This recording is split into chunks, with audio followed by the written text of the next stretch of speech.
Hey guys, I want to make a little quick movie and let you get to know Blitzen a little better. There's things you don't know about him and things you don't know about myself. And I'd like to show you something outside first, okay? Hang on. Lord, it's raining again. this, whoa, I'm still zoomed in. Hang on. There we go. Look at this little swimming pool. I use it for bathing Blitzen when he has poopy bottoms. Man, that thing's half full. It's been sitting there for about 3 weeks. And keep in mind, much of the water's already evaporated. Blitzen's been crying in there. He knows I have something on my mind. And I want to, before we talk about it, let's look at this corner. This has something directly to do with Blitzen and myself.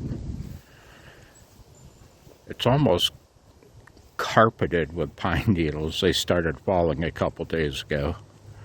Last year, piles of them fell. You see that corner right there? Every morning, Blitzen comes out and sits there waiting for his friend, Cindy, next door, and her little Chihuahua, Harley. He adores them. Now, when I first got Blitzen, he almost bit Cindy when she tried to pet him. Blitzen did bite my sister, bit her on the face, puncturing her nasal septum. That's how mean he was when he adopted me. The day we met in the park down in Novi, Michigan, an introductory meet and greet to see if we were a good fit. He loved Kyle, he liked Nancy, and he almost bit me, which is kind of hard to believe because now he won't leave my side. He's glued to me. He loves me. And so, that said, in a recent comment, nice guy, somebody I consider a friend of the channel, very nice guy, long-time viewer, long-time commenter, probably lifelong nice guy, I'm sure, said that Blitzen looked miserable. Maybe physically, because of me, yes. Because of age, yes. Because of rear hip dysplasia, yes. Because of diabetes, yeah. Largely because of me and my inability or incapability to take care of him properly.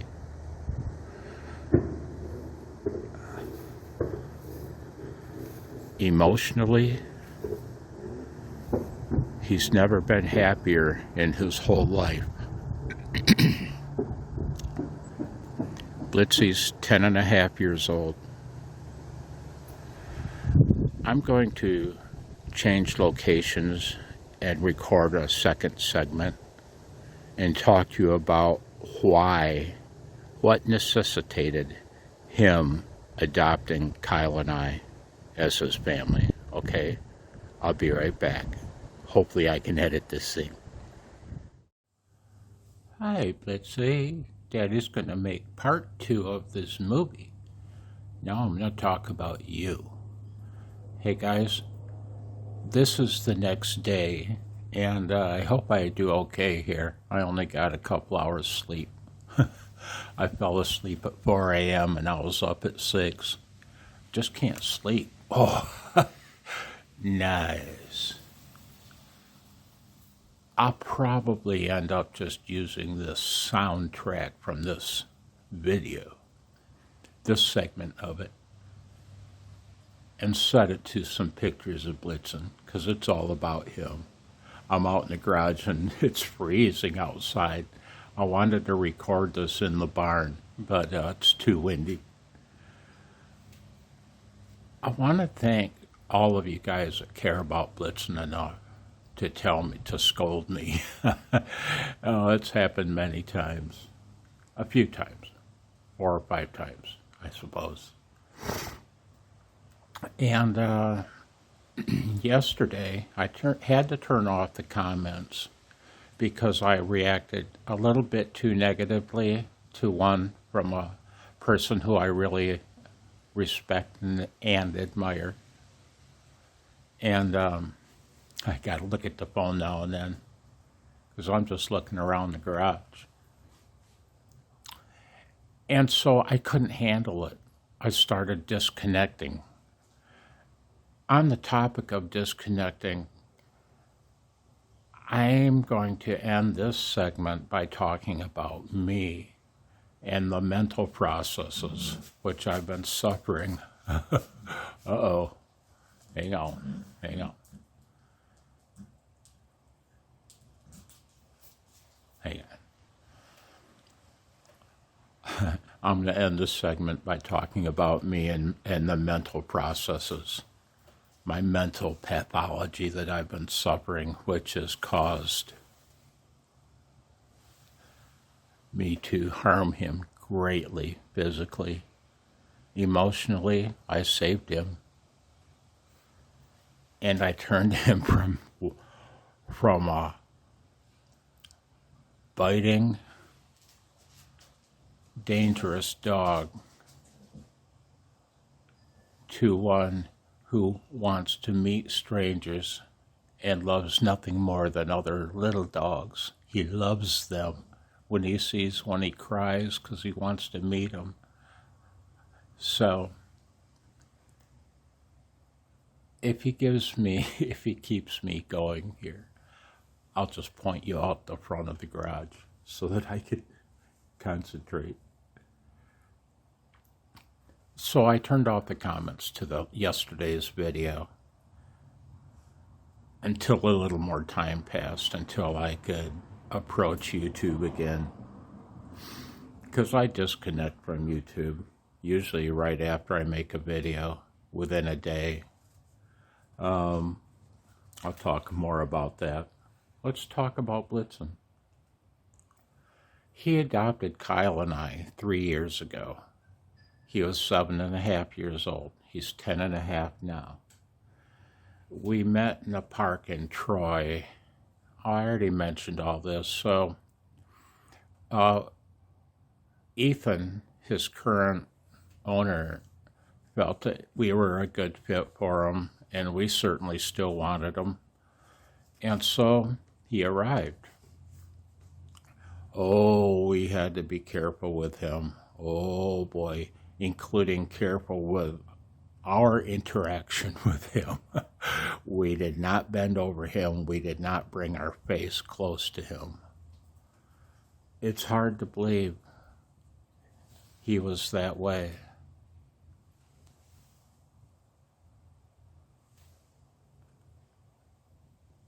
Because now he's so loving. I need to straighten you up one moment. I can't do it. That's not too bad. So he adopted us. And what was going on in his life, what forced him to be rehomed, was the family he was living with. They had a child that was about 6 years old, I believe, and Blitzen loved that kid. They were inseparable. Well, after 6 years, the couple had another baby, and Blitzen revolted. There was no peace in the house. Blitzen hated that child, and they could not get him to accept their new baby. Tried and tried and tried, could not do it. And they tried for a long time, and they realized he has to find a new home. Somebody has to, the child isn't going to be going anywhere. And they realized Blitzen would probably be happier elsewhere. So they found they found a home they placed him with, and it didn't work out. That family had something happen, and they returned him. And so Ethan rehomed, found another family that was interested. This family had a 13-year-old girl that terrorized poor dear Blitzen. She deviled him to no end. She terrorized him. And while he was enduring all that, Ethan and his family, now they were both going through a job change, and they were moving. They bought a new home out of town. And after his second rehoming, they bugged out. The house sold and they were gone. And no, the house didn't sell yet, but they were gone. And poor Blitzen, he couldn't go with them. And so you know what he did? He spent 2 weeks all alone in an empty house. And Ethan would go and feed him after work each day. That must have been crushing to him. He's the most sociable, loving dog I've ever seen. Oh, he is so loving and so committed, and he won't leave your side. You know, it must have crushed him. And that necessitated his next rehoming, which was Kyle and I.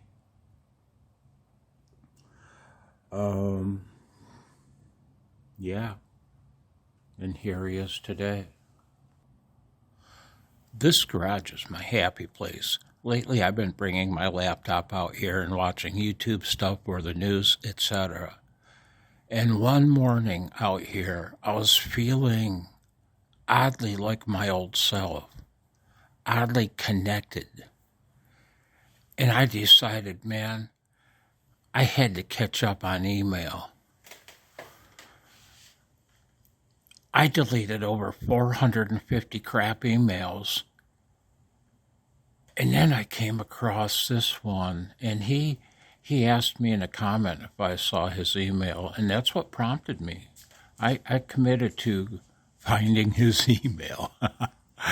So I deleted 450 junk email, and I read Mark's letter, VK4 MFX. I read his letter, and it made me smile, and it made me happy. And then something happened. I had to take off, and before I got back to his letter, I disconnected again. You can't understand what it's like to mentally disconnect. You can look out the front of the garage. Okay, I live in a town of 2,499 people. 2,499. I live in a 3-block subdivision that was built in the 1950s to supply General Motors with labor, is what this neighborhood is. You have a few of these dotted here and there in this little tiny farming town. You know, why do I keep disconnecting? Yeah, the next video, I'm going to show you examples of how I'm going to show you something seriously sad about my radio hobby and my electronics hobby. This video here has gone long enough, and I got to move on. I've mentioned before I've had TIAs, transient ischemic attacks. They're also called mini strokes. Well, the first one, I've mentioned this before. I woke up in the morning. It happened in my sleep, and I woke up in the morning and sat down out here in the garage and utterly freaked. I freaked. I thought the garage was, I thought the whole house was tipping over. You know, everything was on an angle. And my world from that point on was on an angle. Your brain slowly compensates. I only noticed it when I tried to drop something in the basket. I'd miss even when I was holding it straight right over top the basket. If you would have tossed me a tennis ball from 10 feet away and I tried to catch it with one hand, I'd have missed it by many inches. You know, every picture I took that I wanted to save, I had to edit it and straighten it out. But the brain compensates, and I can't say I notice it really anymore, if it's even there anymore. Probably not. The second one I had, the second TIA, destroyed me. And you'll see why I say that in the next video. It destroyed me. I blacked out, dropped to the floor, and when I woke up, I was utterly confused. I crawled to Kyle's bedroom, pounded on his door. He came out of his bedroom. I stood up and it happened again. Down I went again. What would have happened if I were driving a car down the freeway? You know? And after that, I realized, oh my God, I'm no longer me. That one really changed me inside. I'm still me, but I'm not the me I used to be. I'm not the me I was even, a few years ago. And certainly not the me I was 4 and 5 years ago. I've been declining ever since then. Well, that's all contributed to poor Blitzen's harm that I've caused. In addition, my head meds, I thought it a good idea for a while to go off them. A year and a half ago. 2 years ago, maybe now. And then I felt great for a while, better than ever. And then I started having psychotic breaks. You ever known anyone that had one? Have you ever had one? It's pretty tough. Because you're no longer you and you have no memory of the whole event or what you did. And when people tell you about the things that went on during your psychotic break, you can't believe it. You just can't believe it. Believe me, I immediately saw my doctor. I had a teleconference with my doctor, restarted my head meds, and I've been taking them religiously ever since. That whole episode had terrible effects on Blitzen.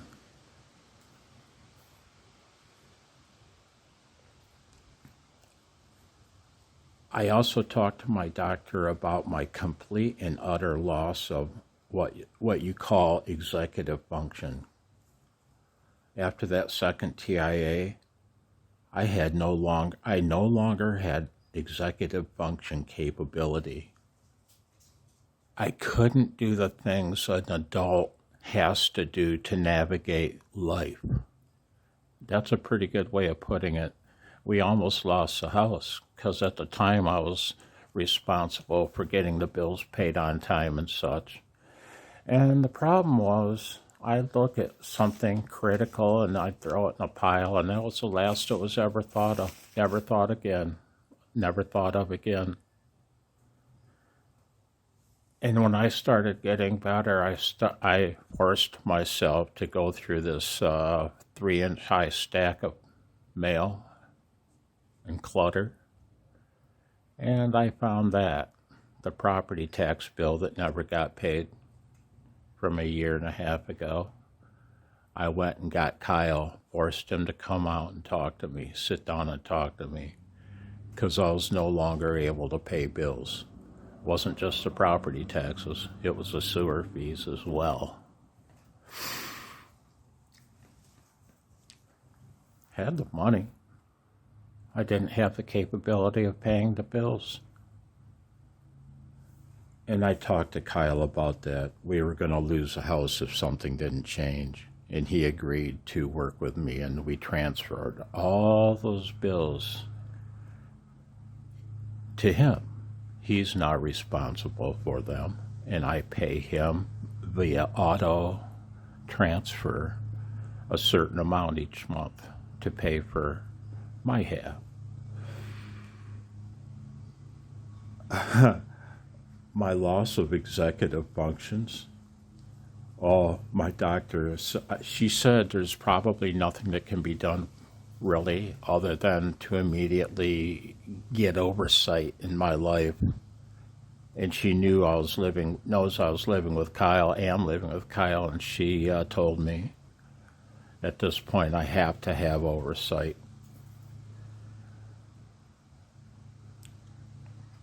My life has been this summer with my AFib and my declining energy levels and everything. My life has become one of utter chaos, and that's affected Blitzen greatly. I've caused him harm because I've been living a life of chaos regarding things like food, taking my meds. I take my head meds religiously every single morning because they're sitting in front of my face at my ham desk. But my other ones now, I take I take 7 other meds. Yeah. And boy, man, I'll intend to take them dozens and dozens of times every day. And I just never do it. I never go in and actually do it. And I'll be doing something and I'll figure, well, I'll take them as soon as I go in the house. And I don't think about them again till going on midnight. I haven't had the ability to provide Blitzen with proper food. When I'm living a life of chaos like that, guys, it's so easy. It was so easy for me to take the easy way out. And if I'm eating a hot dog, he eats a hot dog for dinner, or that type of thing. And I'm being honest with you, and I'm, one moment. Holy shit, Blitzy hit the road. Blitzy, come on, boy. Sorry for shouting. Well, I almost backed up over Kyle's motorcycle. Come on, Blitzy.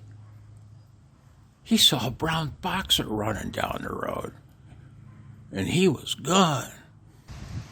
Huh? Where'd he go?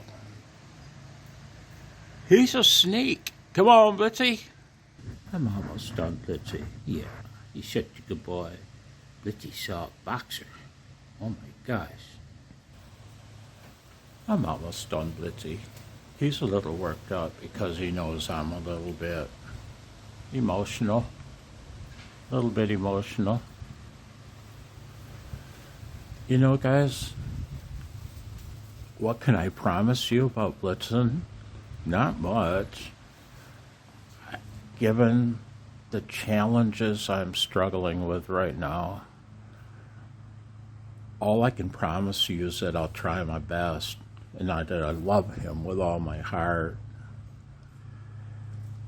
and I'll continue to be the best friend he's ever had.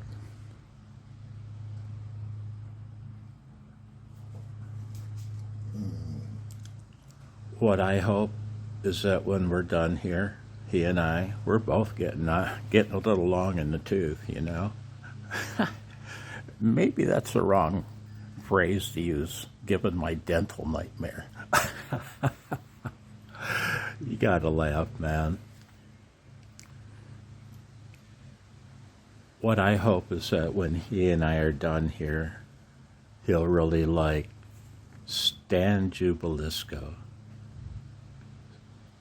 Stan Jubilisco's the greatest ham and YouTuber that there ever was. I hope you're well. I'll talk to you soon. Bye, guys.